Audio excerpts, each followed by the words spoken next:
Muy buenas noches, gracias por acompañarnos. Estamos en Mega TV, como siempre, entrevistando gente aquí en Conversando la Noche. Nos tomamos una hora para escuchar a personas que nos parecen importantes, trascendentes en su hoja de vida, que han hecho mucho en distintos ámbitos.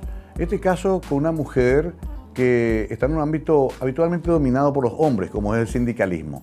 Sin embargo, tiene mucha fortaleza y es la primera presidenta en la historia de la Central Unitaria de Trabajadores. No es poca cosa.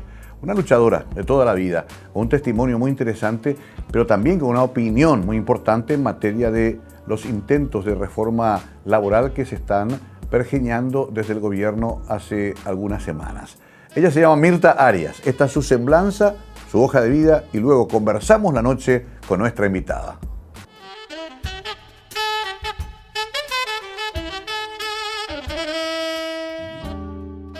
Mirta Arias es una destacada líder sindical y presidenta de la Central Unitaria de Trabajadores CUT. A lo largo de su carrera ha demostrado un profundo compromiso con la defensa de los derechos laborales y la justicia social. Su trayectoria se ha fortalecido a través de una sólida formación internacional, participando en conferencias y programas en países como Italia, Suiza, Brasil, Argentina y muchos otros, organizados por la Organización Internacional del Trabajo. Mirta ha sido parte de importantes congresos en temas como seguridad social, equidad de género, lucha contra la corrupción y negociación colectiva. Además, ha liderado encuentros internacionales sobre los derechos de los trabajadores públicos y la erradicación de la violencia de género en el ámbito laboral. Su participación en eventos de la Oritz-Siols y de la CSA, Central Sindical de las Américas, en países como Panamá, Venezuela, Estados Unidos y México, ha sido fundamental en su capacitación y en la ampliación de su visión sobre los desafíos sindicales a nivel global. Gracias a su liderazgo ha sido una voz clave en la promoción de derechos laborales más equitativos, destacando siempre el papel de las mujeres en el mundo del trabajo. Su lucha por la justicia social la ha posicionado como una figura influyente en el sindicalismo latinoamericano, trabajando incansablemente por mejores condiciones laborales y sociales para todos.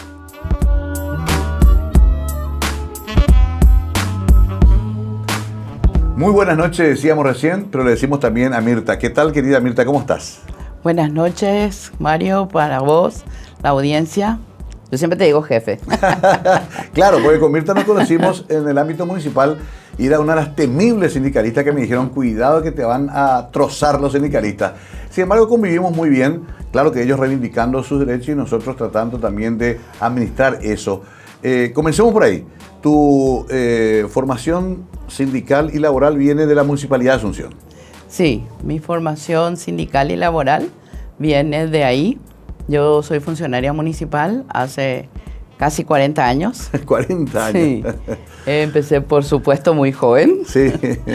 Y bueno, desde la creación del Sindicato de Trabajadores de la Municipalidad de Asunción, Citrama, soy socia fundadora y también fui la primera secretaria de la mujer cuando se fundó el sindicato en el año 1992. Claro, comenzaba una nueva época, Mirta, también por primera vez elegía intendente de vía democrática, antes designaba al presidente. Sí. Hoy ya venía con una formación, digamos, inclusive en época de la dictadura y cuando comienza la democracia, digamos, una formación ya de conciencia social, de luchar por los derechos de los trabajadores. Y la verdad que lo que más hice es de ser desde jovencita delegada de curso. Ah, típico, ¿no? Sí. La líder del curso. Entonces, ¿en dónde? ¿En qué? Yo empecé la primaria hice en el Colegio Nuestra Señora del Rosario. Sí. Luego me fui al Colegio Nacional de Niñas. Y ahí fui delegada de curso. Un colegio fuerte. Un colegio bravo, sí. pero con mucha excelencia también. Y terminé en el Colegio Nacional Dalquis. En el Dalquis. Sí. Todas instituciones muy populosas, muy grandes, importantes. Fue una buena escuela esa. Sí, fue una buena escuela. Pero era niñas solamente. Cuando eso sí, eran niñas solamente. Éramos en el Dalquis no, ¿verdad? Pero no. Estamos hablando de los 80. Época sí. Mario Ferreiro animando fiestas, Sí.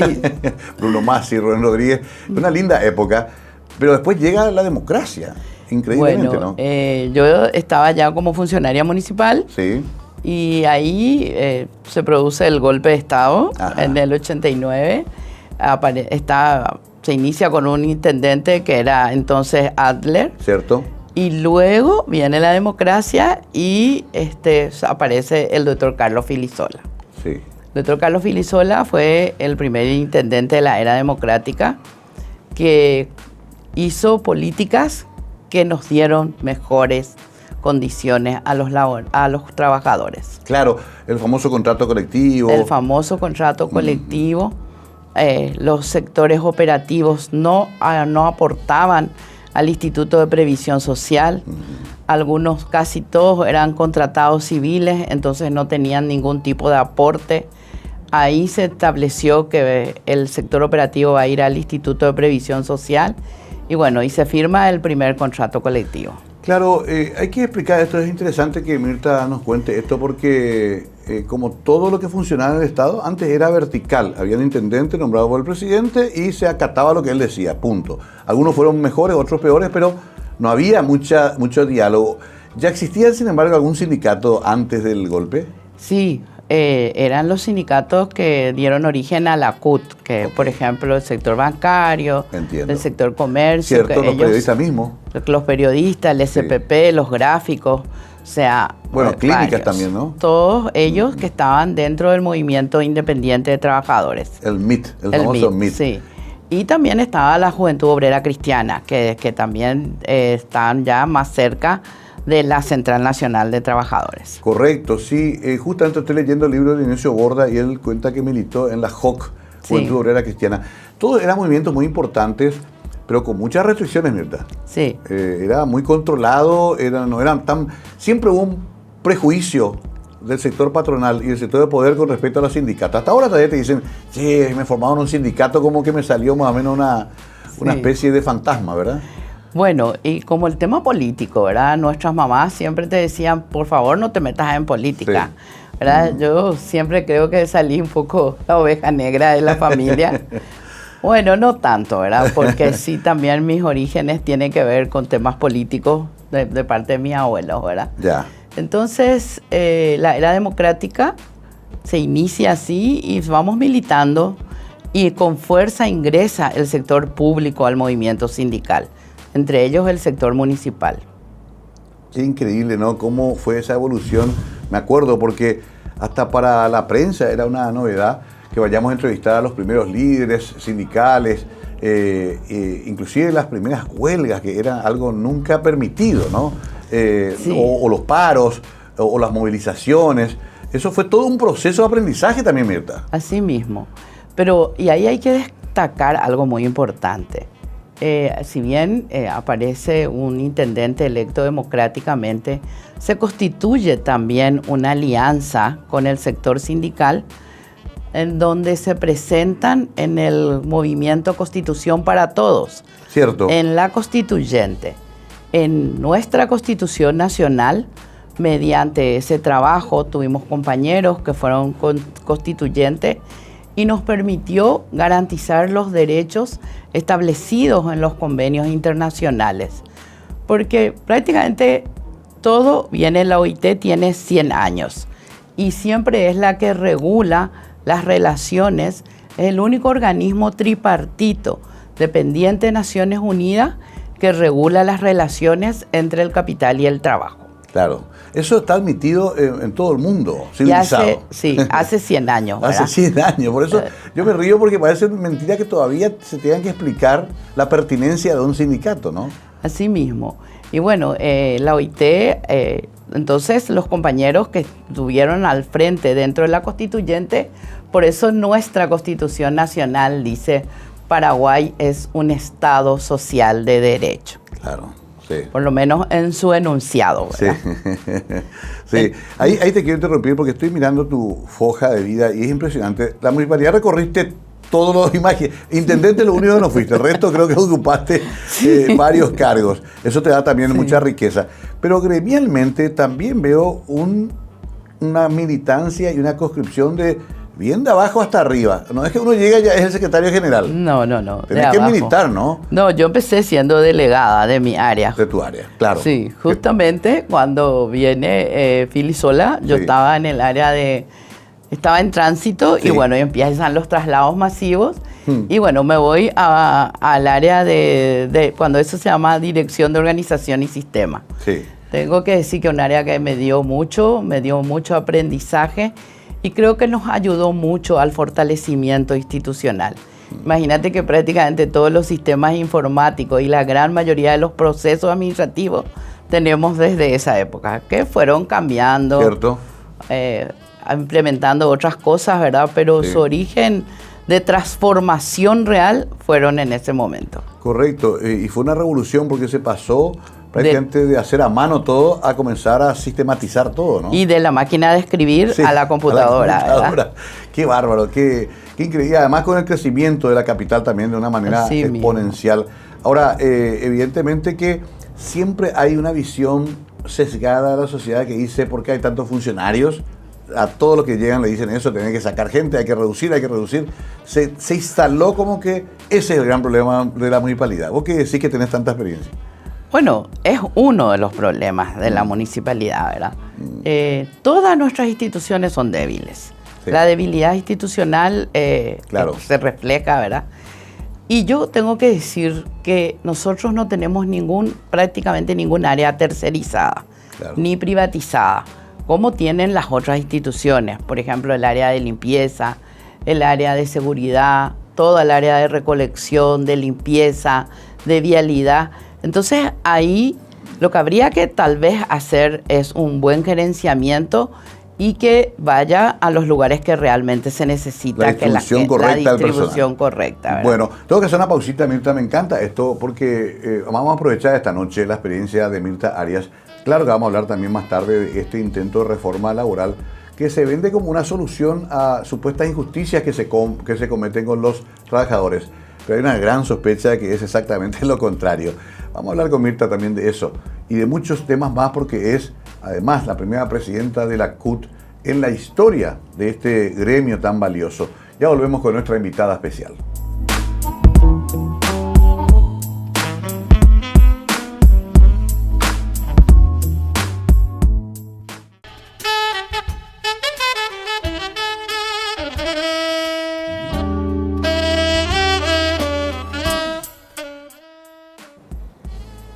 Mirta Arias es una mujer sindicalista, luchadora. Siempre cuando preparamos los invitados para este programa, buscamos visibilizar mujeres porque también tenemos ese problema en los medios y en la sociedad. La falta de visibilización de mujeres que son líderes en su sector. Hay como una tendencia siempre a llamar a nuestros congéneres los hombres. Por eso me parece muy importante este programa, Haciendo Justicia, una larga lucha. Obviamente, Mirta, que no soy la única mujer sindicalista. Yo he visto varias muy bravas también ahí en la MUNI y en otros lugares. Están las mujeres también, ¿eh? Claro, desde que las mujeres entran con fuerza a partir de los años 80 al mercado de trabajo, entonces tienen que incorporarse al movimiento sindical. Se ve mucho en los sindicatos de médicos uniformados de blanco, magisterio. De hecho, el mundo de los maestros es casi un mundo de mujeres, ¿eh? Entonces sería injusto que no tengan representación, ¿no? Las enfermeras. Son gremios bastante grandes y manejados por mujeres. Ahora, quiero ir a algo que pasó hace no mucho tiempo, que fue la ley de superintendencia del Seguro Social, ¿verdad? De la parte de... Ahí hubo como una especie de discrepancia y ustedes, sin embargo, aceptaron negociar y tratar de incidir en esa ley. Claro, hay que hacerle saber a la ciudadanía de que Paraguay era el único país del mundo que no cuenta con un ente regulador de los sistemas de jubilaciones y pensiones. Sí. En todos los países hay un ente regulador. Claro. Y bueno, nosotros siempre hay temor. Eso hay que reconocer. Nosotros mismos, cuando estuvimos en la mesa, teníamos el temor. De confianza, ¿no? Sí, pero sí, nosotros, las 5 centrales, nos pusimos de acuerdo en 5 ejes estratégicos que para nosotros eran innegociables. Y se respetó, se mejoró el proyecto original del Poder Ejecutivo y se trabajó en forma tripartita con los empresarios, nosotros, los trabajadores, y el gobierno, ¿verdad? Bueno, ahí tuvimos que plantear varias reformas al proyecto original del Ejecutivo. Y ahí fue muy importante la presencia de algunos actores del gobierno, como el doctor Fernández, que él dijo, nosotros lo que queremos es la institución y ustedes presenten sus propuestas alternativas. ¿Cuál era la propuesta? La no modificación del cambio de sistema. Nosotros nos oponemos tenazmente a un cambio de sistema que tenga que ver con una administración de fondos privados. Exacto. Nosotros respetamos el sistema, el aporte solidario, ¿verdad? Entonces, esa era una de las condiciones. Tampoco no hablar, eso se llama reformas estructurales, que es el cambio de un modelo de la jubilación privada, que tenemos la experiencia de Chile, que fue nefasta para los trabajadores, ¿verdad? Entonces, prácticamente nadie se jubila con un porcentaje mayor y la gente cuando llega a una edad adulta tiene peores condiciones que mejores condiciones. Eso se logró parar. Sí, y también las reformas paramétricas, que tienen que ver con la edad y los años de aporte. Entonces, también dijimos, el ente regulador no está para eso, hay que hacer un diagnóstico de la situación de todas las cajas, porque nosotros tenemos un sistema muy especial. No tenemos un sistema integrado de seguridad social. Tenemos 7 cajas sectoriales, las cuales casi todas tienen dificultades en la relación activo-pasivo, ¿verdad? Y además tenemos la caja fiscal, que tiene un déficit fiscal hace muchísimo tiempo. Y, por supuesto, habría que ver qué hacer con estos sistemas de pensiones. Porque si hablamos de salud, nosotros no tenemos un sistema integrado de seguridad social.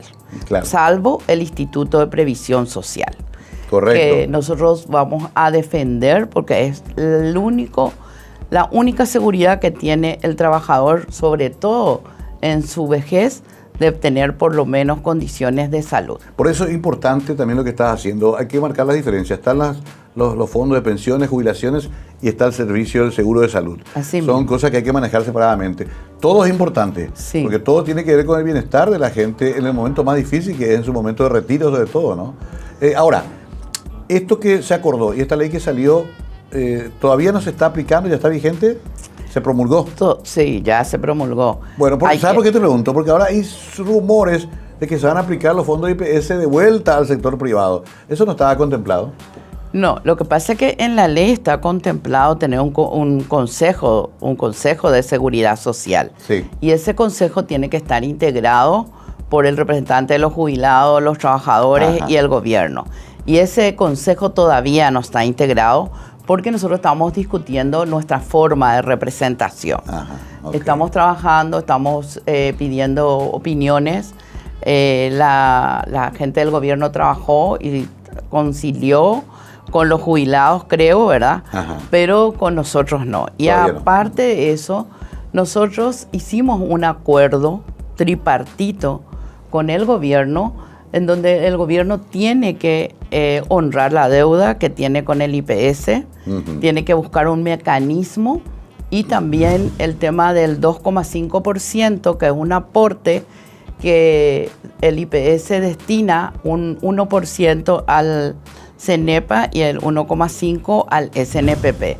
Entonces, nosotros planteamos que el gobierno se haga cargo de esto y se traslade ese porcentaje al fondo de salud. Claro.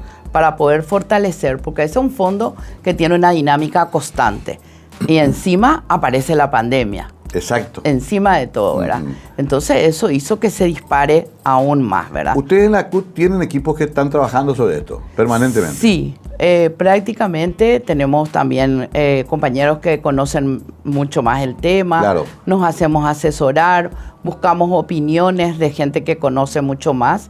Y bueno, tratamos de consensuar con las otras centrales también. Si no alcanzan este bloque, vamos a ir en el próximo, pero ¿por qué en el caso de la superintendencia pudieron acordar y por qué ahora con la idea de la reforma dicen no queremos saber nada? ¿No se puede también hablar? Nosotros creemos que no es el momento. Y además, el argumento es que la reforma del código va a generar mayores inversiones. Y eso es una falacia. Ayer nomás, en algunos medios aparece que grandes industrias se van a retirar del país por la falta de seguridad jurídica. Claro. O por la falta de seguridad misma, ¿verdad? Sí. Para nosotros es una falacia que la reforma laboral atraiga nuevas inversiones. Poner eso como foco el único elemento de atracción. Sí. Y en realidad cuando hay muchos elementos de rechazo también.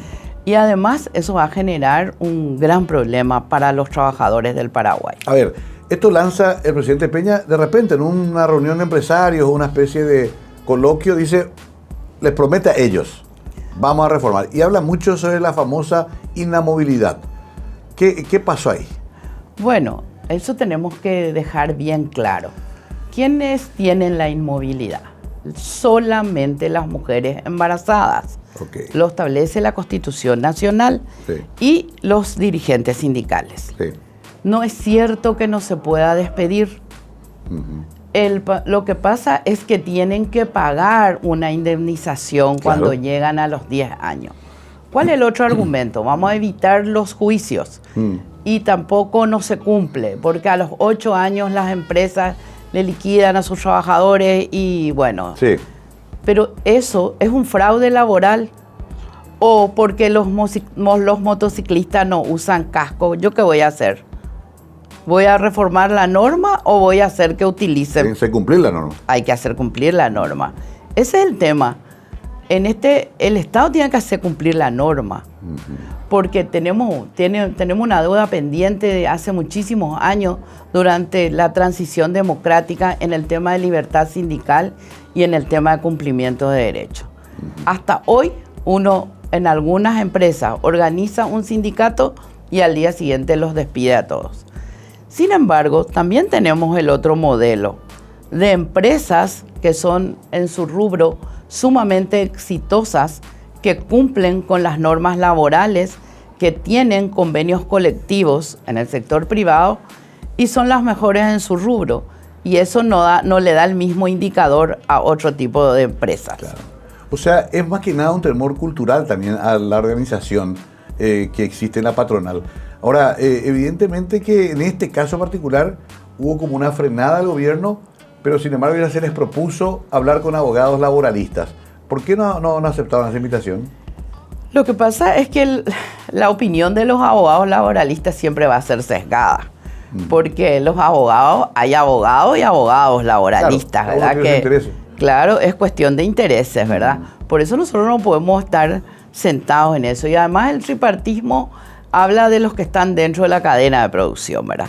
Ellos pueden ser nuestros asesores de ambos equipos o de ambos lados, pero no definen una cadena de producción. No son los tomadores de decisión tampoco. Así mismo. Bueno, vamos a hacer una pausa breve, seguiremos hablando de este otro tema. Es muy importante hablar de esto, porque nos toca a todos. Quizás los más jóvenes dicen, no, yo estoy en otra cosa, no me importa, pero tarde o temprano van a necesitar un retiro honroso, una pensión y jubilación también que responda a su esfuerzo, y sobre todo un respeto a sus derechos. Esto está instalado como un derecho humano además, no es una reivindicación antojadiza. Pero vamos a hablar más con Mirta. Espero que no me amonesten acá en la prensa por hablar de estas cosas.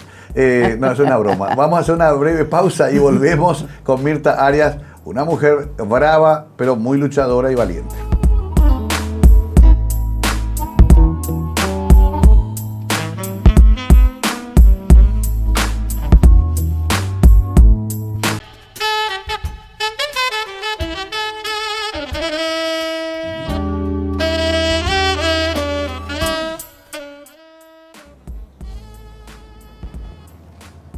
Está con nosotros Mirta Arias, titular de la CUT, Central Unitaria de Trabajadores, que tiene una gran historia. ¿Cuántos años tiene la CUT?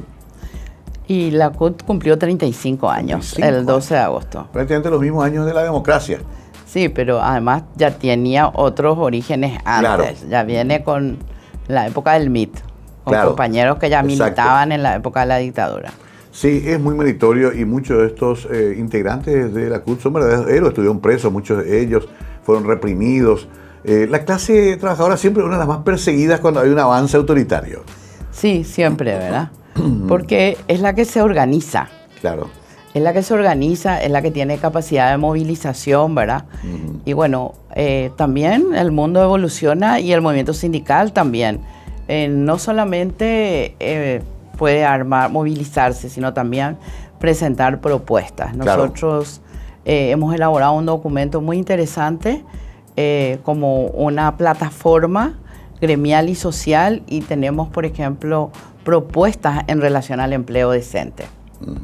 Eso es importante. Hay todo un trabajo de mucha base académica que presenta siempre la CUT y otros sindicatos, que ojalá vayan tomando como insumo los gobiernos. No siempre ocurre, pero es importante que lo hagan. A propósito, ¿qué tal la relación con el actual Ministerio de Trabajo? Siempre un ministerio que va cambiando, que cuesta que quede uno solo. Es un ministerio complicado, ¿no? Bueno, nosotros siempre cuestionamos el tema de la libertad sindical. Sí. Porque es claro que es un registro. Porque cuando vos organizás a los trabajadores, hay empresas que no quieren saber nada y al instante los despide a todos. Sí. A nosotros nos tocó formar un día un sindicato en el cementerio de Cacupé, por ejemplo, sí, ¿verdad? Porque no aceptan. Y nosotros consideramos de que la libertad sindical tiene que ser respetada. Encima, estamos muy fragmentados por nuestra propia forma de legislación.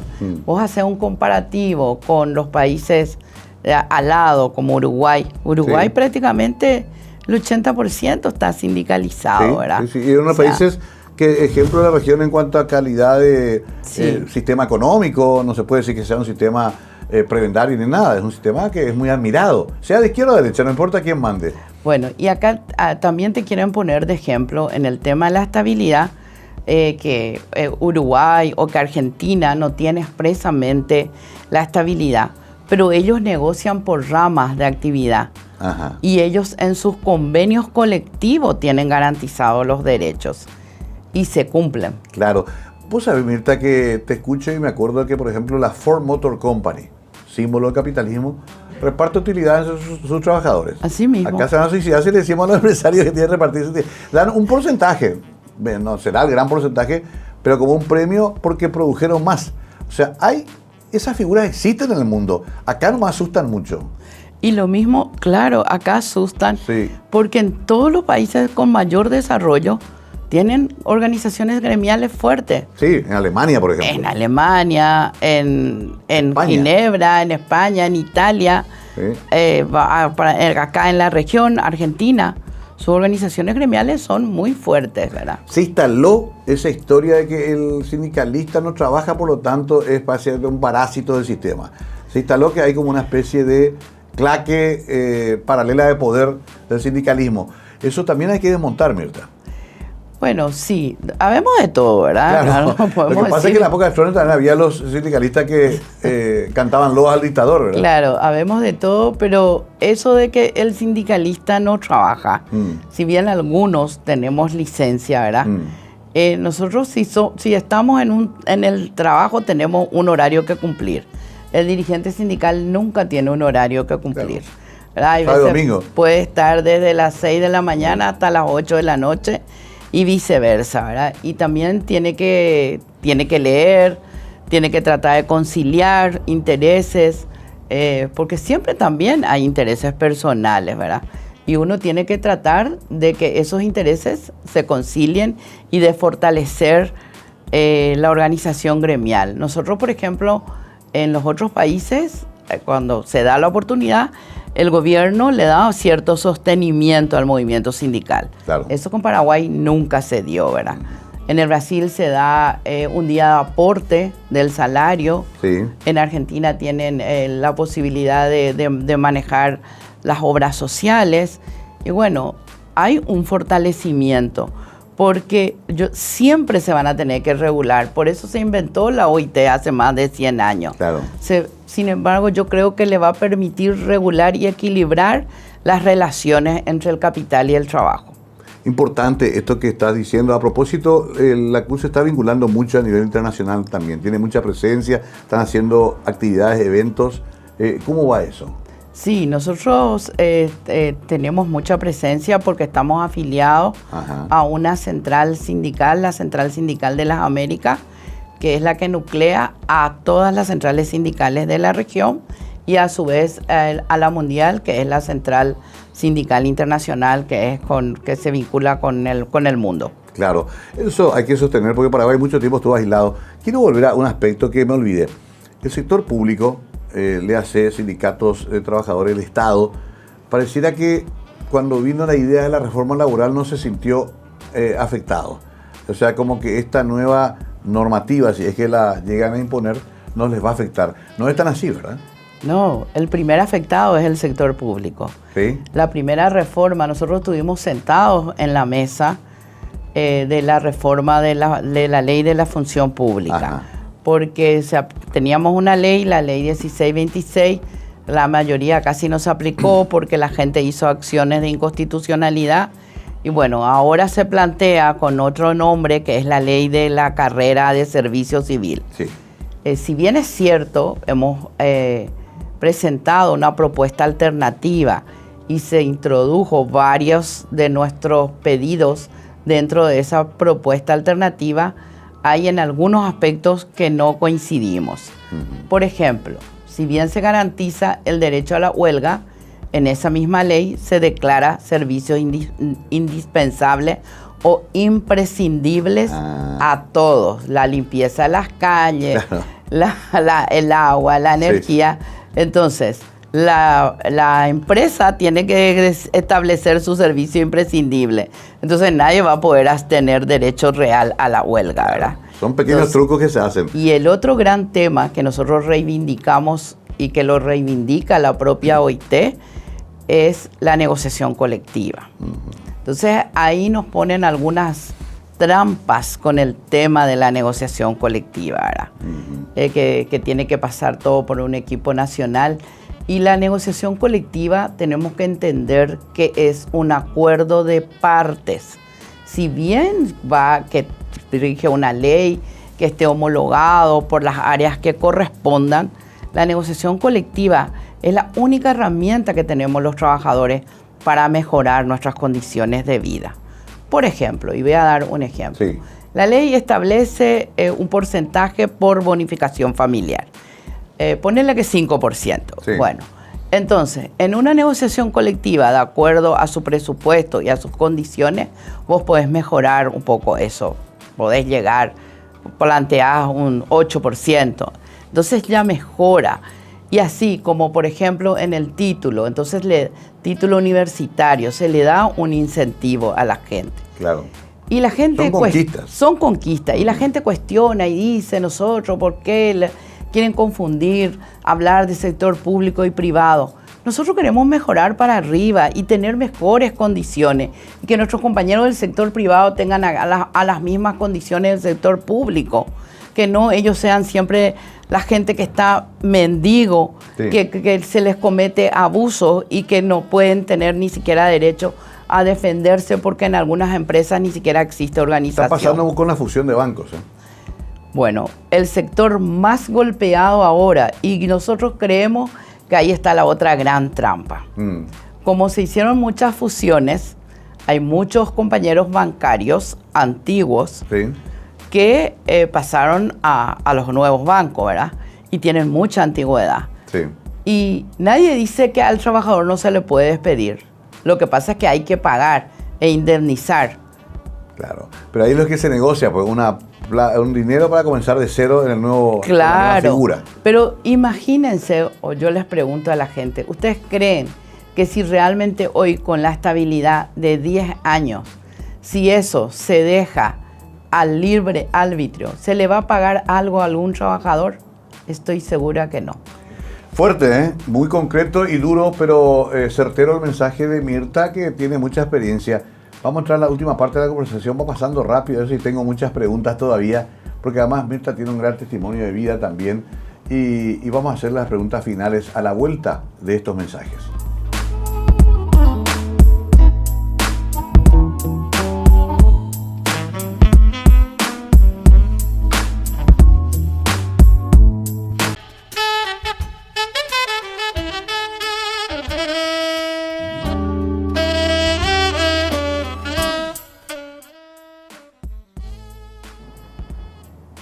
Bien, la señora Mirta Arias, así como la ve muy bonita, tranquila, era la más dura cuando nos sentábamos a negociar, sobre todo con mis asesores jurídicos y con los directores de recursos humanos.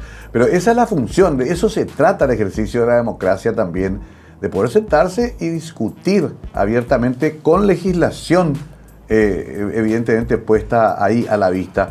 Nadie va a pedir algo que no se puede hacer si no está legislado, Mirta. Así mismo. Eso hay que entender. Por algo se escribió. Lo que pasa es que escribimos muchas leyes que finalmente no se cumplen, ¿verdad? Siempre la gente dice eso, ¿verdad? Y sobre todo los trabajadores.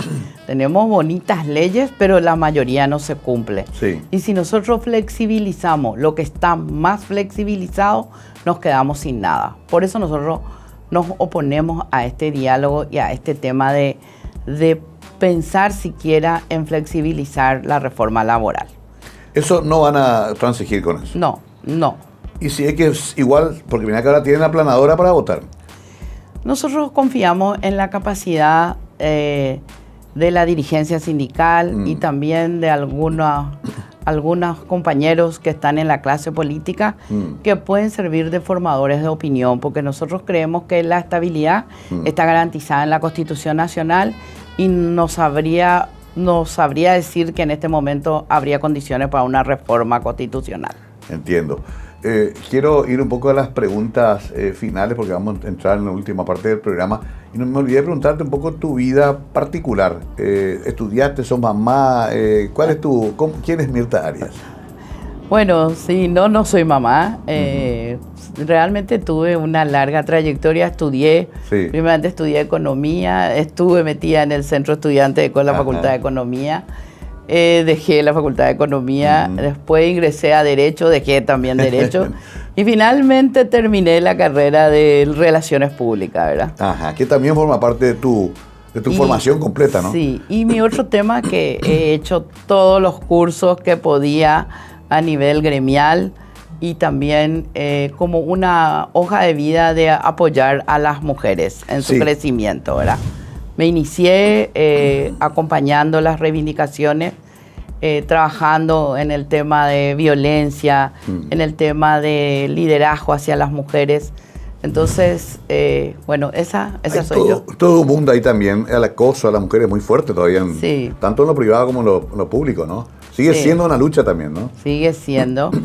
Y bueno, la violencia intrafamiliar es nuestro pan de cada día, ¿verdad? Y bueno, y creemos, en ese aspecto, por ejemplo, creo que faltan muchas políticas públicas que nos ayuden a empoderar y fortalecerle a las mujeres. También superaste una enfermedad con mucho esfuerzo, eso es un tema íntimo, pero que también te hizo más fuerte quizás, ¿no? Lo pasaste también, ¿no? Sí, gracias a Dios, sí. Pasé una enfermedad, pasé un tema oncológico, ¿verdad? Sí. Bueno, hoy estoy ya prácticamente en remisión total, ¿verdad? Y sí, pasé. Y ahí conociste lo que pasan también muchos compatriotas cuando tienen que enfrentar eso, ¿no? Que a veces hasta que nos pasa no entendemos todo lo que hay que luchar ahí, ese sistema también. Todo lo que hay que luchar y también en otros países la salud está bastante humanizada. Claro. Inclusive a las mujeres que cuando pierden el cabello se le da peluca. Claro, acá ni siquiera tenemos acceso al medicamento. Entonces, vemos todos los días en los canales. Contraste total, ¿verdad? Sí. Hay una gran deuda pendiente en el tema de salud pública. Bueno, importante, hasta eso pasó Mirta para vivir en carne propia las necesidades de nuestra gente. Ahora, me quedo un poco con esta visión de que vamos a atravesar entonces un año complicado entre este y el año que viene, porque pareciera ser que también hay una hoja de ruta, inclusive de los organismos internacionales, para países como Paraguay. Eso está, o sea, hay exigencias del Fondo Monetario, otros sectores que dicen hay que hacer esto. Claro, hay una hoja de ruta, ¿verdad?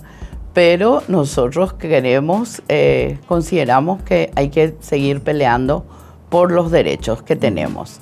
De hecho, estamos trabajando en hacer movilizaciones. En esta semana tenemos un gran conversatorio, una plenaria de secretarios generales nacionales que que van a definir nuestra hoja de ruta. Eso también. Está ocurriendo esta semana. Esta semana, y también va a definir nuestra hoja de ruta. Vamos a estar realizando conversatorios, movilizaciones, para que los compañeros entiendan y no se confundan, porque de hecho ahí va a haber varias estrategias que van a querer hacer convocatorias en forma unilateral. Entonces, para que los compañeros entiendan y tengamos todo una sola voz, distintas formas de lucha, pero tengamos una sola voz de no a ninguna reforma laboral que afecte derechos de los trabajadores. Y lo otro también interesante, el famoso tema de discusión del piso salarial, cada vez que se reúne el Consejo Salario Mínimo, la gente termina, Mirta, una desilusión tan grande porque es una migaja, ¿no? Y después ves nepo babies, nepo amantes, nepo todo, ¿verdad? Que ganan 20, 30 millones de guaraníes. Pero ese reajuste siempre parece insuficiente. Claro, nosotros planteamos, también ya elevamos nuestra propuesta.